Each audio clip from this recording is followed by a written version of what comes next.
آج کتنی جرت سے بعض لوگ یہ کہیں کہ امام حسین نے کوئی امر بالمعروف نہیں کیا.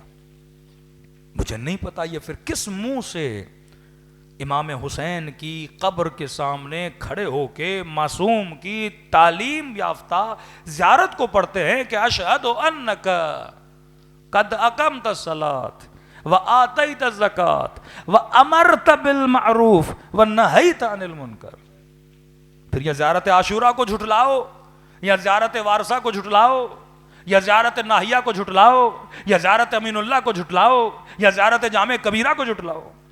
ایک زیارت بتائیے جس میں آپ یہ گواہی نہ دیں کہ مولا میں گواہی دیتا ہوں.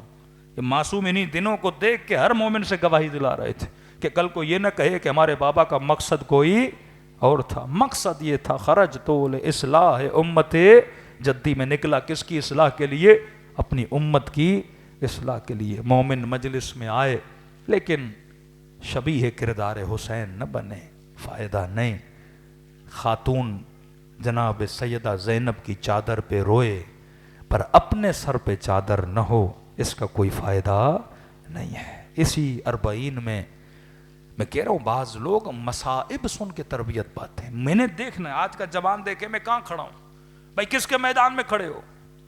امام حسین کی طرف ہو، یزید کی طرف ہو؟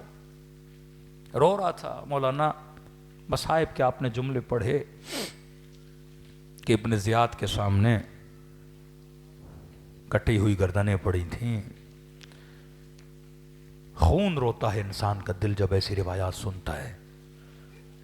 کہتے ہیں اس کے ہاتھ میں شراب کا جام تھا. میرے مولا فرماتے ہیں شراب پی کے بچی ہوئی شراب اس جام میں پھینک رہا تھا جس میں میرے بابا کا سر پڑا ہوا تھا. جوان رو کے کہنے لگا مولانا میں بہت شراب پیتا ہوں، کربلا بھی آیا ہوں. کہتا اتنی بار آیا لیکن شراب مجھ سے چھوٹی نہیں. نشے کی لت، نشے کی عادت بہت بری ہوتی ہے. کہتے آتا تھا متاثر ہوتا تھا پھر، لیکن کہنے لگا اب میں نے قسم کھائی ہے آج کے بعد شراب نہیں پی. میں نے کہا کیوں؟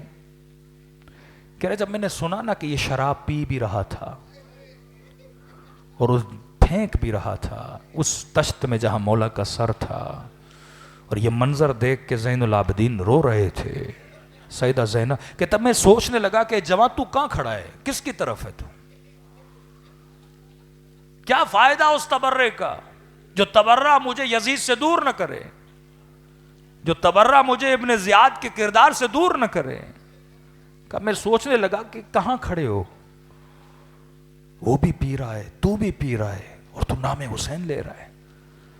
میں نے کہا نہیں، آج کے بعد وہ کام نہیں کروں گا جس پہ زین العابدین روئے، وہ کام نہیں کروں گا جس پہ سیدہ. یہ عزاداری ہے جو کیا کر رہا ہے، عزا حسین سے عبرت لے رہا ہے. کہ امام زین العابدین فرمائے کہ مجھے سب سے زیادہ تکلیف اس بات پہ ہوئی کہ ماؤں بہنوں کے ساتھ بازاروں میں بھیجا گیا، شرابی کے دربار میں کھڑا کیا گیا. کس پہ رو رہے ہیں زین العابدین؟ اکبر پہ نہیں رو رہے اتنا، قاسم پہ نہیں رو رہے اتنا، بابا پہ نہیں رو رہے اتنا، سب سے زیادہ اپنی پھپھیوں کی چادروں پہ رو رہے ہیں. اب یہ ماں اور بہن کو عبرت لینی چاہیے کہ میرے مولا رو رہے ہیں. اور میں کہوں کہ وہی میرے مولا انچولی آتے ہیں، ہماری مجلسوں میں آتے ہیں، اور یہ ماں بہن مجلس کے باہر نکلے، گلیوں سے گزرے، نامحرموں کے بیچ سے گزرے اور سر پہ چادر نہ ہو. اب یہ منظر امام دیکھیں گے.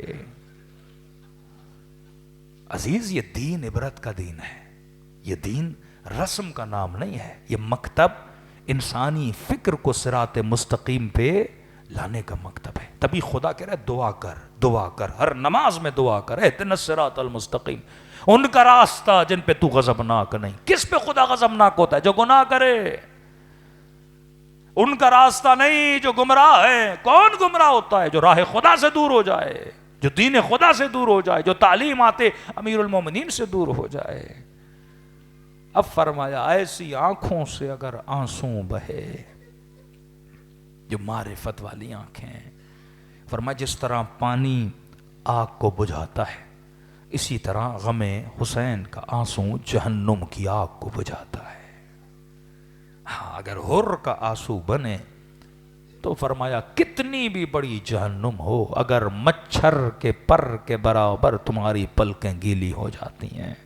یہ واقعہ لمبا ہے، امام زمانہ کا بھی طاقت ہے اس آنسو میں، پوری زندگی گناہ کی ہوں لیکن ایک بار توبۃ النصوب کرے، فرمایا وہ ساری آگ بجھ جاتی ہے، شفاعت اہل بیت نصیب ہوتی ہے، پھر یہ جنت کی طرف روانہ ہوتا ہے۔ خدا آپ سب کو ذریعہ حسین دکھائے اور ایک قدم معرفت کا آگے بڑھیں، اور ہم سب کو چہرے مبارک امام حسین کی زیارت کرائے، ان آنکھوں کو فرزند زہرا کی زیارت کرائے۔